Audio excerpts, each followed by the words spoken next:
Je suis Gildas Moyi, responsable à La Vitrine, qui est une entreprise qui met en avant des produits pour enfants et des produits africains et surtout gabonais de qualité. En fait, ce qui nous a permis de participer au concours Oser mon projet, c'est parce qu'on a vu l'appel à la candidature comme tous les Gabonais qui entreprennent et on s'est dit que c'était le moment, pourquoi pas. On a saisi notre chance, on a déposé le dossier et on a participé déjà parce qu'actuellement on a une forte demande. Donc il fallait qu'on refoule un peu les caisses, il fallait qu'on renforce le matériel pour satisfaire à la grande demande. Et comme le président aujourd'hui, sa politique, c'est l'entrepreneuriat, donc on s'est dit pourquoi pas. Et aujourd'hui, on voit que ça porte les fruits avec l'aide du ministre qui est là, qui est une personne qui entreprend aussi, donc facilement ça favorise les choses et ça permet de faire avancer notre écosystème. Actuellement, on se disait que ça devait être les concours comme les autres qu'on a toujours eu, mais on voit que les choses sont en train de bouger et c'est très bien, surtout pour l'écosystème entrepreneurial local.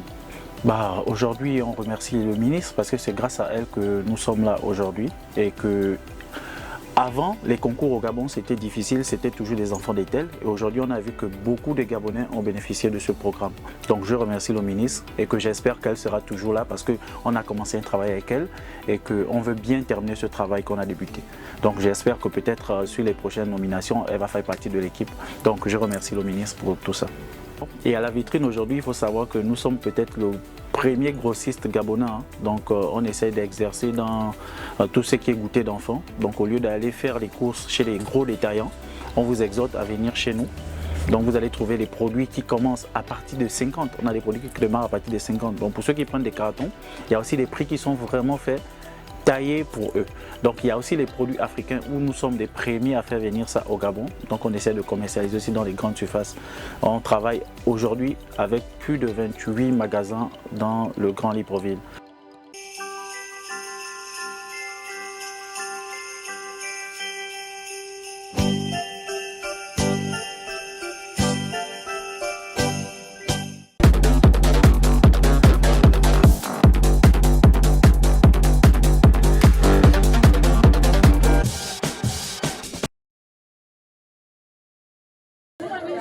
Une vie qui reprend, des passants dans la rue et même des marchés ouverts.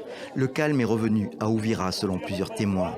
C'est maintenant le M23 qui est aux commandes et les Congolais tentent de s'adapter. Oui, il y a eu des morts, parce que ça ne peut pas manquer pendant une guerre. Mais maintenant, ça se calme, et j'espère que ceux qui sont partis vont revenir afin qu'on reconstruise notre pays, même si c'est un autre niveau d'administration avec le départ des Ouazalendo. Face à ce coup de force mené avec des armes sophistiquées, les condamnations ont plu contre le Rwanda, accusé depuis longtemps de soutenir le mouvement M23, ce que le gouvernement rwandais a toujours nié. Et ce jeudi, le président Paul Kagame a riposté, condamnant plutôt la présence de soldats burundais sur le sol congolais.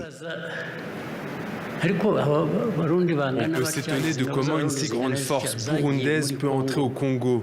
Il est clair qu'il y a un problème sérieux. Ils ont passé des jours à bombarder les gens à Minouembe avec de l'artillerie et des drones. Et puis récemment, après la bataille d'Uvira, on a entendu un tollé affirmant « c'est le Rwanda ». Donc maintenant, le Rwanda sera responsable de tous les problèmes de la République démocratique du Congo. À Kinshasa, on ne s'étonne pas des propos du président Kagame. À en croire le député provincial de Kinshasa, Nicolas Wemakoy, le président rwandais est habitué à être dans le déni. La chute de la ville d'Uvira est son œuvre parce que plusieurs rapports des Nations Unies indiquent que l'armée rwandaise se trouve en République démocratique du Congo. Nous, on a cru que lorsque l'accord de paix sera signé, Kagame va immédiatement enlever ces militaires qui se retrouvent en République démocratique du Congo. En République démocratique du Congo, nous n'avons pas un problème des tribus. Parce que nous avons plus de 400 ethnies, il n'y a jamais eu un problème chez nous. C'est un problème qu'on nous importe à partir du Rwanda. Ce vendredi, une condamnation forte est venue de New York. À l'ONU, le Conseil de sécurité se réunissait au sujet de la situation au Congo et Mike Waltz, ambassadeur des États-Unis, a dénoncé l'implication du Rwanda.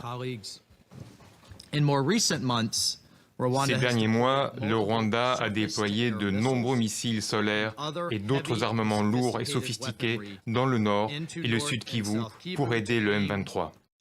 Quelques jours après la signature de l'accord pour la paix entre République démocratique du Congo et Rwanda à Washington, les deux pays n'en ont jamais paru aussi loin. Cela provoque l'exaspération de son principal instigateur et négociateur, les États-Unis.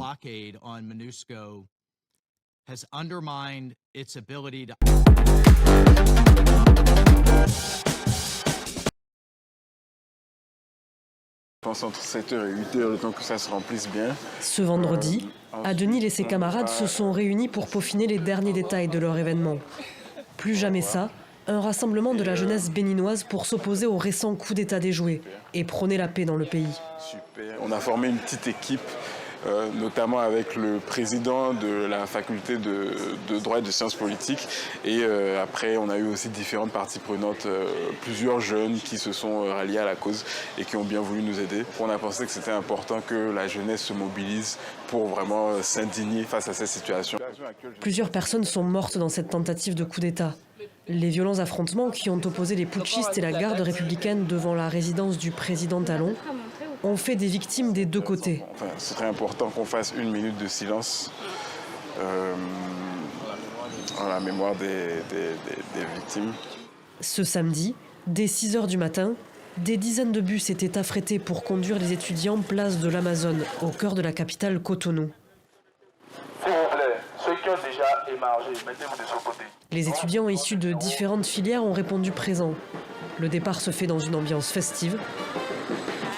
Pendant le trajet, l'organisateur présente le mouvement de la jeunesse unie pour la paix au Bénin. Et ce mouvement a été initié suite à la tentative de coup d'État envers pas le président. Je ne dirais pas le président, je ne dirais pas le gouvernement, mais je dirais envers la nation béninoise. Pour Iké Soussia, il est primordial que la jeunesse du pays se responsabilise. La jeunesse est la colonne vertébrale de la nation béninoise. Et lorsque la nation est atteinte, la jeunesse voit son avenir en péril. Selon les organisateurs, ils étaient plus de 900 jeunes place de l'Amazone, un lieu emblématique pour les Béninois et inauguré par le président lui-même. Point levé, drapeau, pancarte à la main et un message, plus jamais ça. Plus jamais ça qui veut aujourd'hui évoquer beaucoup de choses pour nous, plus jamais de coup d'État au Bénin, plus jamais justement de climat d'instabilité au Bénin et plus jamais de pagaille au Bénin. Plusieurs mutins, dont leur chef, le lieutenant-colonel Pascal Tigri, sont toujours en fuite. Alors que l'Afrique de l'Ouest est secouée par une série de coups d'État, le Bénin était jusqu'ici présenté comme un modèle de transition démocratique. Le dernier coup d'État y remonte à 1972.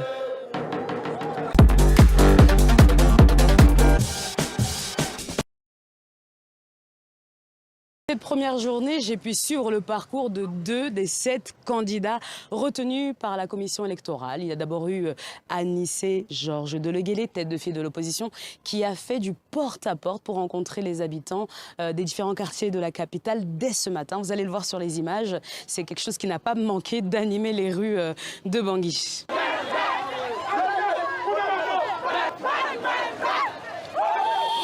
Très contente d'aujourd'hui de le voir passer devant nous comme ça nous fait plaisir.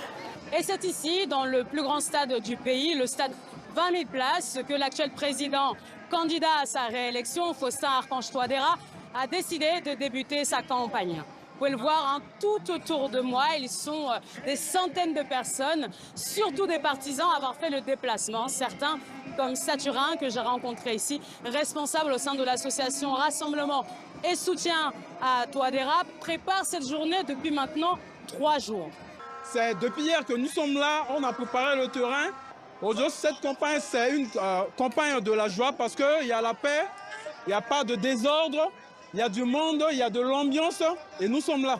En parallèle de la campagne, des membres de la société civile ont lancé un site web intitulé « Surveille ton vote » qui se donne comme objectif principal d'apporter plus de transparence à ces élections. Nous avons créé cette plateforme au sortir d'un constat, les 2 élections passées, 2015, 2016, 2020, 2021. Il y a eu beaucoup de cas de contentieux et nous avons mis en place cette plateforme pour renforcer la transparence afin de minimiser les contentieux électoraux et rendre davantage transparent le processus.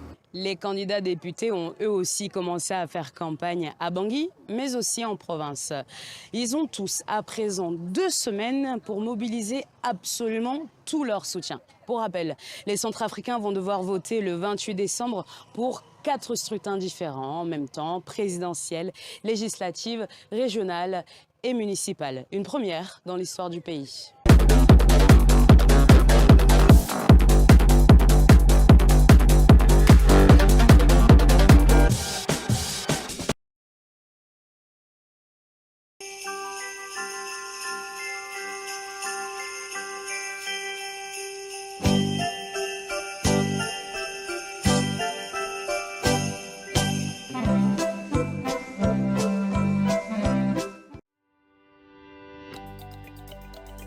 Je suis Gildas Moyi, responsable à La Vitrine, qui est une entreprise qui met en avant des produits pour enfants et des produits africains et surtout gabonais de qualité. En fait, ce qui nous a permis de participer au concours Osez mon projet, c'est parce qu'on a vu l'appel à candidature comme tous les Gabonais qui entreprennent et on s'est dit que c'était le moment, pourquoi pas. On a saisi notre chance, on a déposé le dossier et on a participé déjà parce qu'actuellement on a une forte demande.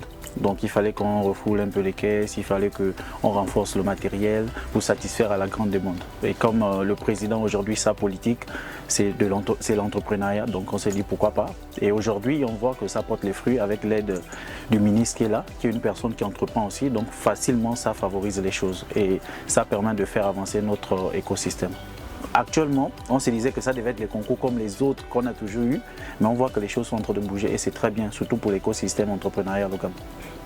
Aujourd'hui, on remercie le ministre parce que c'est grâce à elle que nous sommes là aujourd'hui et que avant, les concours au Gabon, c'était difficile, c'était toujours des enfants d'Etel. Et aujourd'hui, on a vu que beaucoup de Gabonais ont bénéficié de ce programme. Donc, je remercie le ministre et que j'espère qu'elle sera toujours là parce qu'on a commencé un travail avec elle et qu'on veut bien terminer ce travail qu'on a débuté. Donc, j'espère que peut-être sur les prochaines nominations, elle va faire partie de l'équipe. Donc, je remercie le ministre pour tout ça. Et à La Vitrine, aujourd'hui, il faut savoir que nous sommes peut-être le premier grossiste gabonais.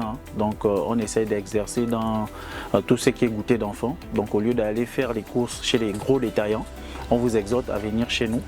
Donc vous allez trouver des produits qui commencent à partir de 50. On a des produits qui démarrent à partir de 50. Donc pour ceux qui prennent des cartons, il y a aussi des prix qui sont vraiment faits, taillés pour eux. Donc il y a aussi les produits africains où nous sommes des premiers à faire venir ça au Gabon. Donc on essaie de commercialiser aussi dans les grandes surfaces. On travaille aujourd'hui avec plus de 28 magasins dans le Grand Libreville.